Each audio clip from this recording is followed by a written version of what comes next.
हम जा रहे हैं बनारस और पॉकेट में 2,000 रुपया हम रखे हुए हैं और 2 लोग हैं। देखते हैं 2,000 में हम बनारस एक्सप्लोर करके फिर घर आ पाते हैं कि नहीं। हम सिवान से बैठे थे और अभी भटनी उतरे हैं और भटनी से हम यहाँ से ट्रेन पकड़ेंगे और वो 2 बजे करीब में हमको बनारस पहुँचाएगी। और कल संडे है, बनारस पहुँचना है, सुबह मंदिर में दर्शन करना है, शाम को गंगा आरती देखना है और फिर रात में ही रिटर्न आ जाना है सिवान। तो देखते हैं क्या कैसे सुविधा मिलती है और 2,000 में हम बनारस एक्सप्लोर अच्छे से कर पाते हैं कि नहीं कर पाते हैं। हम वीडियो के एंड में सारा चीज़ आपको दिखाएंगे और बताएंगे। तो अभी हम टिकट ले लेते हैं भटनी स्टेशन से बनारसी का और टिकट लेके हम निकल पड़ते हैं ट्रेन की तरफ। और जैसे ही हम रास्ते में जा रहे थे मुझे एक रेलवे स्टेशन पे ये नया चीज़ हर जगह देखने को मिल रहा है। ये चार्जिंग पॉइंट बनाया हुआ है और इसमें जो एडवर्टाइजिंग होता है उसका बनाया हुआ है, तो इसके साथ साथ लोगों का फ़ोन भी चार्ज हो जा रहा है और लोग बैठ के एडवर्टाइजिंग भी देखेंगे। ये रेलवे का अच्छा नियम है पैसा कमाने का। उसके बाद से ये पेंट्री कार दिख गया, एक ट्रेन लगी हुई थी जिसमें कुछ इस तरीके से पेंट्री कार में खाना बनाया जाता है और ये टोटल हीटर पे बनता है। इसमें गैस नहीं यूज़ किया जाता है क्योंकि गैस में वो लाफिंग निकलता है और हीटर में हीट होता है। उसके बाद से हम पहुंच गए हैं ये बनारस स्टेशन और बनारस स्टेशन हम उतरेंगे और यहाँ से हम जाएंगे 80 घाट। और बनारस स्टेशन पे काफ़ी ज़्यादा भीड़ थी, आप देख सकते हैं मेरे पीछे पूरी भीड़ है। और यहाँ से हम स्टेशन के बाहर निकलेंगे और स्टेशन से बाहर निकलते ही जैसे हम निकल रहे थे तो रास्ते में मुझे ये दिखा और यहाँ पे देख सकते हैं पूरी स्टेशन पे कैसे लोग सोए हुए हैं। कोई कहीं जाने के लिए सोया होगा, कोई कहीं जाने के लिए सोया होगा। और ये है बनारस, दुनिया का सबसे पुराना जिंदा शहर, जहाँ हर गली में इतिहास और हर घाट पे कहानी छुपी हुई है। और उसी बनारस की धरती पर हमने पैर रख दिया है। और जैसे ही स्टेशन के हम बाहर निकले हमारे पास देखिए स्टेशन का कैसा व्यू दिख रहा है। पीछे नंदी जी बने हुए हैं और ये है वाराणसी स्टेशन, जो कि यहाँ पे जो ये लाइटिंग है ना इसका मस्त दिखता है, दूर से मन खुश हो जाता है देख के। आप आएंगे तो ये अनुभव कर पाएंगे। और यहाँ से जस्ट हम बाहर निकलेंगे और बाहर निकल के ऑटो पकड़ेंगे। अगर बनारस में आपने रोपवे का नाम सुना होगा तो ये देख सकते हैं आप, ऐसे रोपवे बना हुआ है और जो दूसरी रोपवे का पिलर है वो ब्रिज के उस पार है। एक स्टेशन के पास है और एक ब्रिज के उस पार है, ठीक है। और जैसे ही आप स्टेशन के अपोजिट साइड में आएंगे पेट्रोल पंप है और पेट्रोल पंप के पास से ही आपको ऑटो मिल जाएगा, आपको जहाँ भी जाना होगा। तो यहाँ से हम एक ऑटो पकड़ेंगे और ऑटो पकड़ के शेयरिंग में जाएंगे क्योंकि हम कोई भी रिजर्व नहीं करेंगे। हमने टिकट भी लिया तो जनरल टिकट लिया और यहाँ से हम शेयरिंग ऑटो किए हैं और हम पहुँच गए हैं 80 घाट पे। और 80 घाट पे सुबह 2:30 बजे यार लोग मैगी खा रहे थे और हम 80 घाट पहुंच चुके हैं। और 80 घाट पे अभी 3 बजने वाला है और ये सुलभ शौचालय जो है बंद है। ये 4 बजे इसका टाइमिंग है खुलने का। जैसे ही ये 4 बजे खुलेगा उस टाइम तक हम यहाँ वेट करेंगे और 4 बजे यहीं पे हमको फ्रेश होना है। लैपटॉप में कुछ काम था तो मैं बैठ के कर रहा था और 4 बजे भोर में यहाँ से हमें फ्रेश होना है। फ्रेश होने के बाद यहीं से हम मंदिर की तरफ जाएंगे, तुलसी घाट पे जाके स्नान करेंगे और वहाँ से स्नान करने के बाद मंदिर की तरफ जाएंगे। और यहाँ पे देख सकते हैं कोई नाव में कहीं बैठ के मतलब कोई सिगरेट पी रहा है, कोई बजा बजा के एंजॉय कर रहा है। अद्भुत है बनारस भैया, कुछ भी कहिए। पहले ऐसे नहीं देखने को मिलता था, यहाँ पे थोड़े लोग स्मोकिंग वगैरह नहीं करते थे और यहाँ आसपास मिलता भी नहीं है होगा शायद, मंदिर है तो। लेकिन अब लोग बाहर से लाते हैं और आराम से बैठते हैं 2 बजे 3 बजे भोर में और स्मोकिंग वगैरह करते हैं। और अगर आप आएंगे ना तो अगर आप पैसा बचाना चाह रहे हैं तो कोई होटल मत लीजिए, ऐसे ट्रेन से आइए जो आपको भोर में पहुँचाए और आप आ जाइए भोर में 80 घाट। और आप 80 घाट आइए और 80 घाट आकर के यहाँ पे वेट कीजिए। बहुत जगह चबूतरे हैं, बहुत जगह कुर्सी लगी हुई है, बहुत जगह सीढ़ी है। आप आराम से 2-3 लोग हैं तो प्राइवेसी की भी कोई दिक्कत नहीं है और यहाँ पे सेफ भी है, सो सकते हैं। और उठिए फ्रेश होइए, फिर ये तुलसी घाट है, यहाँ पे आइए, यहाँ पे स्नान कीजिए। यहाँ पे हमने भी स्नान किया था, बहुत से लोग स्नान कर रहे थे जो मैं यहाँ पे ज़्यादा कुछ नहीं दिखा सकता हूँ कैमरे में। आप यहाँ से स्नान कीजिए, स्नान करने के बाद निकल जाइए। और जैसे जस्ट थोड़ा सा आगे आए हम लोग तो यहाँ पे हमें दिखा राजा हरिश्चंद्र घाट। यहाँ पे भी चिताएं जलती है और यहाँ पे अभी देख सकते हैं बज रहे हैं 5 बजने वाले हैं और यहाँ पे लोग पूजा अर्चना कर रहे हैं। मतलब हर घाट की अपनी एक महिमा है, अपनी एक क्या बोलते हैं उसको, मिस्ट्री, मतलब कुछ छिपा हुआ है। मतलब आपको समझ में नहीं आएगा, कहीं आपको कोई पूजा करते हुए दिखेगा, कहीं कोई योग करते हुए दिखेगा, कहीं कुछ दिखेगा, कहीं कुछ दिखेगा। और ये हरिश्चंद्र घाट है, राजा हरिश्चंद्र घाट लिखा हुआ। और यहाँ पे भी चिताएं जलती है और दूसरी जो चिताएं सबसे अधिक जो जलती है वो मणिकर्णिका घाट पे जलती है, ठीक है। तो हम घाट घाट होकर के पैदल जा रहे हैं। हमने ट्रेन पकड़ा था, जनरल टिकट लिया था, टिकट लेने के बाद शेयरिंग ऑटो से आए थे और हम पैदल पैदल जा रहे हैं। और पैदल पैदल जाने में एक चीज़ देखिए, हमें सारा चीज़ दिखेगा। अभी यहाँ पे देखिए जो पंडिताई जो सिखाया जाता है, हम लोग आम भाषा में बोलते हैं, यहाँ पे सारे जो बच्चे हैं सुबह उठ के 5 बजे अपना योग प्राणायाम कर रहे हैं, जो भी इनको सिखाया जाता होगा वो कर रहे हैं। तो बनारस अद्भुत है। अगर आप घूमेंगे, आप बहुत से लोग होते हैं ऑटो पकड़ते हैं, मंदिर के गेट पे चले जाते हैं और वहाँ से डायरेक्ट मंदिर में दर्शन करने चले जाते हैं। और यहाँ पे देखिए ये दशाश्वमेध घाट है और यहाँ पे भी आरती हो रही है। अभी सिंगल पर्सन यहाँ पे आरती कर रहे हैं, लेकिन जस्ट इसके थोड़ा सा आप आगे जाएंगे ना तो शाम के टाइम पे यहाँ पे लाखों के भीड़ में श्रद्धालु रहते हैं और आरती का आनंद लेते हैं। ठीक है, तो सुबह सुबह जो हम लोग 80 घाट से होते हुए, दशाश्वमेध घाट से होते हुए आरती मंदिर की तरफ बढ़ रहे हैं। और यहाँ पे अभी आपको जो भी चीज़ें पूरा खाली खाली दिख रही है ना, यहाँ पे पूरा शाम को आपको एकदम ज़बरदस्त तरीके से दिखेगी। और ये देखिए पंडित जी बोल रहे हैं, ग्रीस का गाना गजब है बाबा, बनारस में बैठ के आप मुझे ग्रीस का गाना सुना रहे हैं। चलिए कोई ना, आगे बढ़ते हैं। सबकी अपनी अपनी एक बचपना होती है, कोई फन में से बोल देता है। और जस्ट यहाँ पे आइएगा तो मतलब ना ये जो दृश्य है ना, नाव हल्का हल्का सुबह होना और लाइटिंग जलना, मतलब पूरा अच्छे से उजाला भी नहीं हुआ है और पूरा अच्छे से लाइटिंग भी बंद नहीं हुई है, क्योंकि बिना लाइटिंग का भी नहीं चल सकता है और पूरा उजाला के प्रकाश से आप देख भी नहीं सकते हैं। और मतलब ज़बरदस्त अनुभूति है, यहाँ पे आकर के आप अनुभव कर सकते हैं। ठीक है, और ये जो नज़ारे हैं ना, गंगा नदी के किनारे नाव, और ये सुबह होते हुए, सूर्योदय होते हुए दिखना भी, तो सूर्योदय दूर दूर तक का नहीं दिख रहा है, अभी सिर्फ उजाले हो रहे हैं सुबह के। और अभी ना जो मंदिर के पास का जो घाट है जिसे गंगा द्वार बोला जाता है, वहाँ पे भी गंगा आरती होती है। और आप देख सकते हैं यहाँ पे पूरी ज़बरदस्त तरीके से, कितना मतलब ज़बरदस्त दिख रही है। और यहाँ पे भी गंगा आरती करने के लिए सारी व्यवस्थाएं बन गई हैं और सब जगह से अच्छी व्यवस्थाएं हैं। हालांकि मैं बैठ के गंगा आरती देखा नहीं हूँ कि किस तरीके से होता है यहाँ पे। मैंने 80 घाट का गंगा आरती देखा है और मैं वहाँ पे दशाश्वमेध घाट का गंगा आरती देखा हूँ। और जैसे मंदिर में हम लोग एंट्री कर रहे थे, यहाँ पे राम जी का प्रतिमा बना हुआ है, जैसे राम मंदिर में है सेम वैसे ही। और यहाँ पे राम कथा होने वाला है, जिसकी पूरी जोरों शोरों से तैयारियाँ चल रही हैं। तो ये सारा चीज़ देखते हुए करते हुए हम आगे बढ़ रहे थे। जैसे यहाँ पे देख सकते हैं श्री राम कथा का बोर्ड भी लगा हुआ है। और आप धीरे धीरे जब मंदिर की तरफ आगे बढ़ेंगे तो यहाँ पे भारत माता के प्रतिमा स्थापित किया हुआ है। और यहाँ से आपको देख सकते हैं वहाँ पे काशी विश्वनाथ जी का जो मंदिर का गुम्बज है वो सीधा सीधा दिख रहा है यहाँ पे। और यहाँ पे सुगम दर्शन का टिकट काउंटर भी है। और ये भी एक मूर्ति है, अहिल्याबाई होलकर का शायद है मेरे ख्याल से। आप अगर जानते होंगे तो इसके बारे में कमेंट करके बताइए। बाकी ये जो नज़ारे हैं काफ़ी अद्भुत नज़ारे हैं। और इसी रास्ते से होते हुए और लाइन पार करके हम अंदर आए थे और अंदर आकर के हमने दर्शन किया। दर्शन करने के बाद मैं यहाँ पे मोबाइल लॉकर में अंदर जमा था और मैंने मोबाइल निकाला थोड़ी सी फ़ोटो वीडियो के लिए। अगर आप जब आ रहे हैं तो प्रसाद वाले आपको बाहर ही रोक लेते हैं, तो बाहर रोक करके भी आप अपना फ़ोन जमा कर सकते हैं, या फिर अंदर आएंगे तो अंदर भी लॉकर रहता है, उस लॉकर में अपना फ़ोन जमा कीजिए और दर्शन करने के बाद निकल करके फ़ोन से आप फ़ोटो वीडियो खींच सकते हैं। हम लोग जब लाइन में लगे थे तो हम लोग काफ़ी अंदर से लगे थे और अभी जब मैं बाहर आया हूँ तो पूरी ज़बरदस्त तरीके से लाइन लगी हुई है। हमने पूरा मंदिर का उस शोर में जाके लाइन लगा था और आप देख सकते हैं कितनी ज़बरदस्त, मतलब हम लोग जहाँ से शुरू किए थे उसके पीछे कम से कम 2-3 हज़ार आदमी लाइन में लगे थे। दर्शन करने के बाद हम इस पतली सी गली से निकलेंगे और निकल करके हम जाएंगे काल भैरव मंदिर। काल भैरव मंदिर जाकर के वहाँ पे दर्शन करेंगे। कहा जाता है कि काशी जो है, काशी का कोतवाल है काल भैरव जी।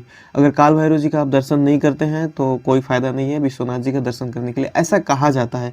और जब आप काल भैरवनाथ जी का दर्शन कर लेंगे तो दर्शन करने के बाद आपको यहाँ पे एक काला धागा मिलता है, वो काला धागा आपको ले करके आना है और अपने हाथ में बांधना है। ठीक है, और फिर बात आती है स्वाद की, बनारसी पान, जिसके बिना ये सफ़र पूरा अधूरा है। और हर गली में मिलने वाली चाट जो दिल जीत लेती है।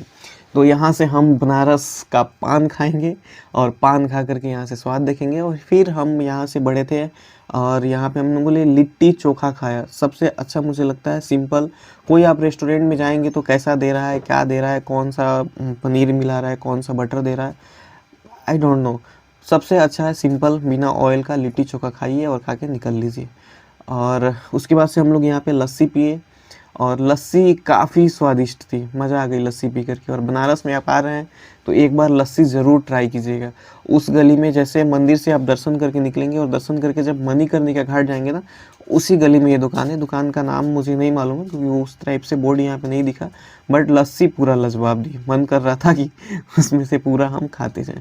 फिर हम यहाँ से पहुँच रहे हैं मणिकर्णिका घाट, और मणिकर्णिका घाट पे जाके और मणिकर्णिका घाट के बारे में आपको हम सारा चीज़ दिखाएंगे।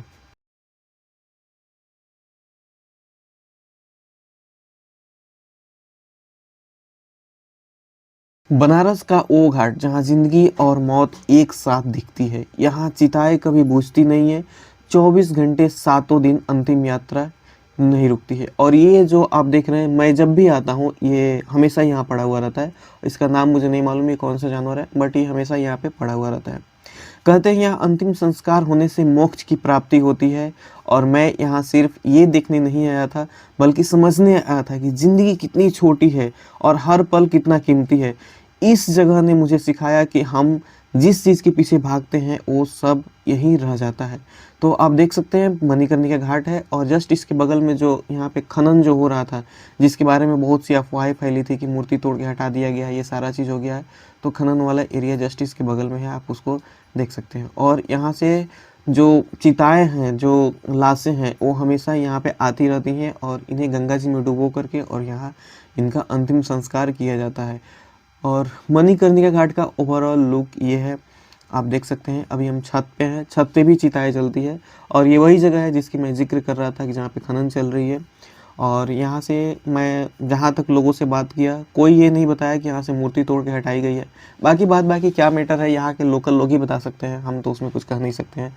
हम तो आते हैं और हम लोग जो भी चीज़ें होती हैं दर्शन करते हैं, यहाँ की चीज़ों को अनुभव करते हैं, थोड़ी सी मेडिटेशन करते हैं और फिर घर चले जाते हैं। तो मणिकर्णिका घाट कुछ ये है, और मैंने पूरी दिखाने की कोशिश की है कि कैसे यहाँ चिताएं जलती हैं। हर चीज़ से जो मोह माया है इंसान का कभी ख़त्म नहीं होता है, और ख़त्म भी नहीं होगा। जिस तरीके से हम लोग का साइकिल चलता है, अगर आप सांसारिक जीवन में हैं तो मोह माया कभी ख़त्म होने वाला नहीं है।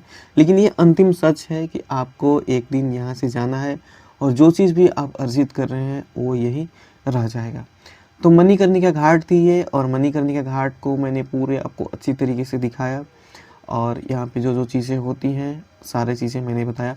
पहले क्या था कि मणिकर्णिका घाट के साइड से गंगा किनारे से आप मंदिर की तरफ बढ़ सकते थे, लेकिन अभी वहाँ पे रोक दिया गया है और आप वहाँ से नहीं बढ़ सकते हैं। आपको फिर वापस जा कर के और मंदिर की तरफ जाना पड़ेगा, 4 नंबर गेट से शायद एंट्री करना रहता है। तो हम फिर मंदिर के पास वापस आ गए हैं, और यहाँ पे जो शाम हो गया है और शाम के जो नज़ारे हैं आप देख सकते हैं। और मंदिर से होते हुए हम पहुँचे हैं दशाश्वमेध घाट, और दशाश्वमेध घाट पे हम लोग वेट कर रहे हैं आरती का। अगर आप यहाँ ज़्यादा जल्दी आ जाएंगे तो बेहतर रहेगा, क्योंकि जितना लेट करके आएंगे जगह भर जाती हैं, आपको बैठने का जगह नहीं मिलेगा और आपको पीछे बैठना पड़ेगा। तो अगर आप टाइम से यहाँ पे आ जा रहे हैं तो आपको यहाँ पे दर्शन मतलब आरती का जो दर्शन है, जो आरती का इंजॉयमेंट है वो आपको मिलेगा। इंजॉयमेंट मैं इसलिए बोल रहा हूँ, ये नहीं कि मतलब फन वे से, मतलब आध्यात्मिक जो एक चीज़ें होती हैं। अगर आप यहाँ पे बैठे हैं, आप जैसे कहीं से भी हों, आप कितना हो डिस्टर्ब हो, आप कितना हो डिप्रेशन में हो, लेकिन एक बार, बाकी जगह का मैं नहीं कहूँगा, लेकिन जो दशाश्वमेध घाट का जो आरती होता है, मैंने 80 घाट पे भी आरती एंजॉय किया है, बट जो दशाश्वमेध घाट का जो आरती होता है, अगर ये आप यहाँ पे बैठ के आरती में सम्मिलित होंगे तो आप यकीन मानिए आप कीर्तन करने लगेंगे। जो मंत्र उच्चारण होता है वो सब आप बैठ के करने लगेंगे, तालियां बजाने लगेंगे, मतलब एक भक्तिमय में झूम जाएंगे। और जब आरती की शुरुआत होती है ना, तो जो जस्ट जो ये बना हुआ है, जो आरती का जो स्थान बना हुआ है जिस पे खड़े होकर आरती किया जाता है, जस्ट उसके पीछे थोड़ी सी जो एरिया है वहाँ पे आप बैठ सकते हैं पास में। उसके लिए आपको, हम लोगों ने पूछा, 2 लोगों का, तो 1100 रुपये हमें चार्ज बताया गया। तो ये चार्ज 1100 रुपये बताया गया। आप यहाँ पे आके बैठ गए और पास से आरती एंजॉय कर सकते हैं। जो लोग बैठे हुए हैं वहाँ पे उन सभी लोगों को बुला करके, और जो आरती शुरू करते हैं वो लोग यहाँ पे गंगा जी में जल ढरवा रहे हैं, आरती करवा रहे हैं, क्या क्या करवा रहे हैं आई डोंट नो, बट वो यहाँ से भी मतलब शुरू से जैसे आरती किया जा रहा है, पूजा पाठ किया जा रहा है, फिर मलाएँ चढ़ाई जा रही है, और जब यहाँ से ये लोग जाएंगे ऊपर फिर आरती की शुरुआत होगी। तो मैं जितना बार भी आता हूँ दशाश्वमेध घाट का आरती देखता हूँ और मन नहीं भरता है। मतलब आप एक भक्ति में, आप यहाँ पे बैठेंगे तो आप ऑटोमेटिकली तालियां बजाने लगेंगे और भगवान का नाम जपने लगेंगे। तो आरती की शुरुआत हो गई है, और ये लोग मंत्रोच्चारण करेंगे। मंत्रोच्चारण करने के बाद यहाँ से आरती की शुरुआत होगी और आप देख सकते हैं, एंजॉय कीजिए। मुझे कहना क्या है, मैं पूरा तो नहीं दिखाया हूँ, बीच बीच में कट करके दिखाया हूँ क्योंकि वीडियो ऐसे ही बहुत लंबी हो जाएगी और मैं नहीं चाहता हूँ कि पूरा आप ज़्यादा देर तक बोर होइए। और मैं पीछे भी एक आरती का वीडियो अपलोड किया हूँ जिसमें कोई कट पीट नहीं किया हूँ और सेम जो था, थोड़ी सी वीडियो क्वालिटी सही नहीं है बट साउंड जो है और जो चीज़ें हैं सब उसी से होने वाली। तो आप सिर्फ आरती इंजॉय करना चाहते हैं तो आप मेरे चैनल पर जाके वो वीडियो देख सकते हैं। बाकी मैंने इसमें आरती का बीच बीच में की चीज़ें काट काट करके और ये दिखाई हुई है।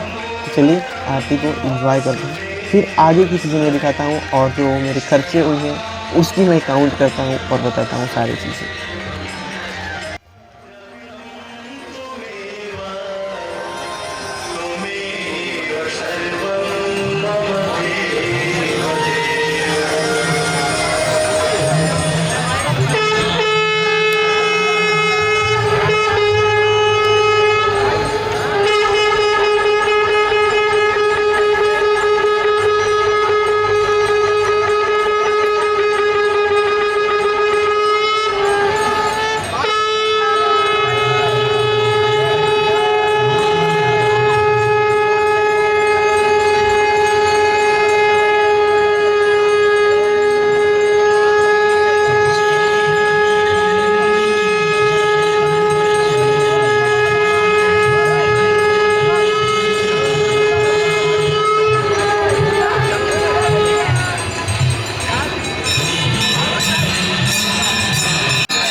तो आप आरती देखिए, एंजॉय कीजिए और मैं भी बहुत एक्साइटेड हूँ और मतलब आप फील कर सकते हैं यहाँ बैठ के चीज़ों को।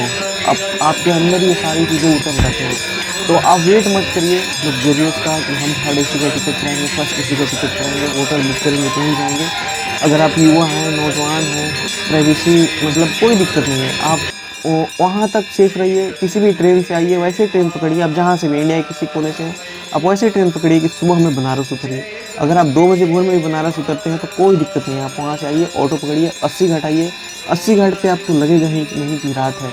यहाँ पे मतलब एक अलग ही अनुभूति होती है। आप यहाँ पे आइए और जो लोग दिन में पंडित जी लोग बैठे के चौकी पे रहते हैं, वहाँ पे आप आइए, अपना सामान रखिए, सोइए, सुलभ शौचालय में फ्रेश होइए। फ्रेश होने के बाद तुलसी घाट पे स्नान कीजिए।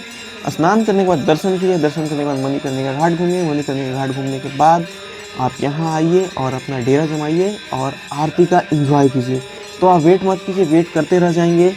और बनारस सिर्फ एक शहर नहीं है, ये एक एहसास है जो एक बार आ गया तो ज़िंदगी भर साथ रहेगा। अगर आपको ये सफ़र पसंद आया हो तो वीडियो को लाइक करें और ऐसे ही सफ़र के लिए मेरे साथ जुड़ते रहें। तो वेट ना करें, जहाँ भी हैं जब भी इच्छा हो आप जनरल टिकट ही कटाइए, स्लीपर में बैठिए, स्लीपर का टिकट लीजिए अगर आपको ज़्यादा दिक्कत हो रही है, क्योंकि आजकल तो इंडियन रेलवे का जनरल का बहुत बुरा हाल है।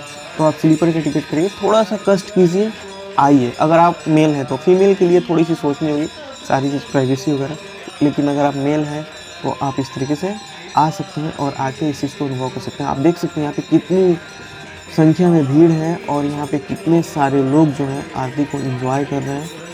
और इतनी भीड़ में इतनी अच्छे तरीके से सारे चीज़ मैनेजमेंट हो जाती है। कोई यहाँ पे पुलिस वाला काम नहीं करता है। थोड़ी सी जो आरती वाले जो कमेटी के लोग हैं वो थोड़ी बहुत मैनेजमेंट जो अनाउंस करके करते हैं और सारी चीज़ें अच्छी से हो जाती हैं। कोई भाग दौड़ नहीं, कोई रेस नहीं, किसी से कोई द्वेष नहीं। तो आप आ करके आरती का एंजॉय कर सकते हैं।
अब जो है आरती ख़त्म हो चुकी है और कुछ लोग जो गंगा जी में ऐसे जो दीपक प्रज्वलित कर रहे हैं और यहाँ से हम निकले हैं जो दशाश्वमेध घाट का जो बाहर है एंट्री जो निकला जाता है यहाँ से एग्जिट।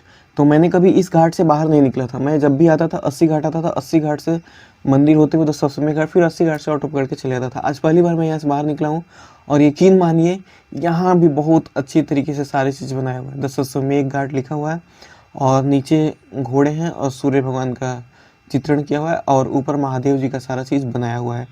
तो बनारस ये रहा एक्सप्लोर। और आप विश्वास नहीं करेंगे, हम सोचे थे कि हमें 2000 में कुछ पैसे मंगाने पड़ेंगे, मिलाने पड़ेंगे, लेकिन हमने 2 लोगों ने मिलके अगर मोटा मोटी खर्चे को काट दिया जाए, जो एक्स्ट्रा हमने कोई एक्टिविटी नहीं की और जो सामान कुछ घर के लिए हम लोग खरीदे अगर उसको हम लोग हटा दें तो हम लोगों ने 1800 में पूरा बनारस 2 लोग हम लोग एक्सप्लोर कर लिए थे। सुबह आए थे भोर में और रात को वापस जा रहे हैं ट्रेन पकड़ के। तो पूरा एक दिन का सुबह से शाम तक का जर्नी था, इतना सारा एक्सप्लोर किया हमने।